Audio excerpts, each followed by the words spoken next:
Hi guys, Tammy here again, and this is part two to the episode from last week that I posted about France's ban on jilbab, or aka long dresses all the way to the floor with long sleeves. So if you're wearing a long dress with long sleeves, this also applies, because how can they distinguish between a jilbab and the other one, the long sleeves and the long dress? So make no mistake about this.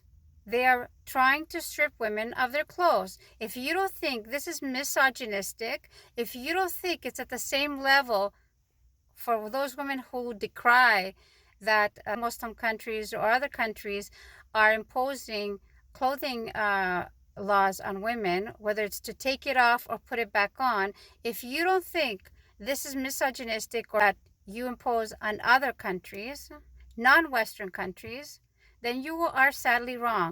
There was about 100 girls that went to school this week with jilbabs or long dresses with long sleeves in France, and they were barred from staying in school. So literally, they're stopping them from getting an education. They went to school. They were not allowed to attend class. Apparently they had discussions with all these girls, the majority of whom, maybe about 60-ish, 60 to 70 girls, decided that they would remove their jilbab and in order to attend classes. And the 27 or so, maybe almost 30 girls that went with jilbab said no, that was not something that they were willing to do. They were not willing to strip off their clothes in the name of secularism. They were willing to keep their clothes on in the name of fraternity, liberty, and what's the other thing? I think, if I'm forgetting it, so are they. So those girls were sent home with notes to their parents, and their parents were instructed to have a talk with them, because this country is a secular country and it does not allow for religious dress or modest dress. If you're not a Muslim but still feel like you can wear a dress with long sleeves all the way to the floor, no, you can't.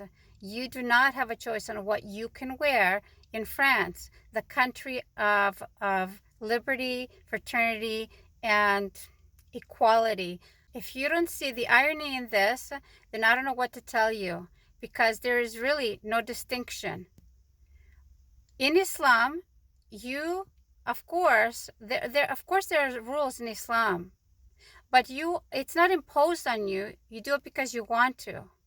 And that is the difference between being a Westerner in your mindset, and that's the difference between being a Muslim in your mindset. That you are not imposing on others. In Islam, you don't impose it on others. But apparently in the Western countries, where they think that they are free, where they think they have the freedom to do whatever they want, no, that's not true at all. I think whoever thinks that that's true, that you have the freedom of speech, or freedom of movement, or freedom of whatever you want to wear, no. They want you to say whatever they want you to say. If you go beyond that, it's a big no-no. They want you to wear whatever they want you to wear. And if you go beyond that, no, it cannot happen. Feel free to test the waters.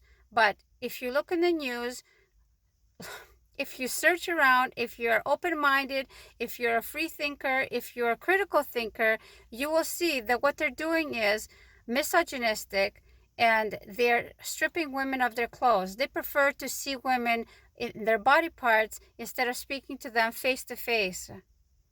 Anyway, that is my rant for today. I hope that you critically think about what I just said and have a thought, have a process that leads you to some kind of conclusion. Just have a thought about what I said, because this is not freedom. This is the facade. And they've brainwashed people into thinking that wearing less clothes is not for men. They're not wearing it for men. Wearing whatever it is that you're wearing is not for men. Okay, why are we wearing clothes? Why are we not wearing clothes? Who are we doing it for?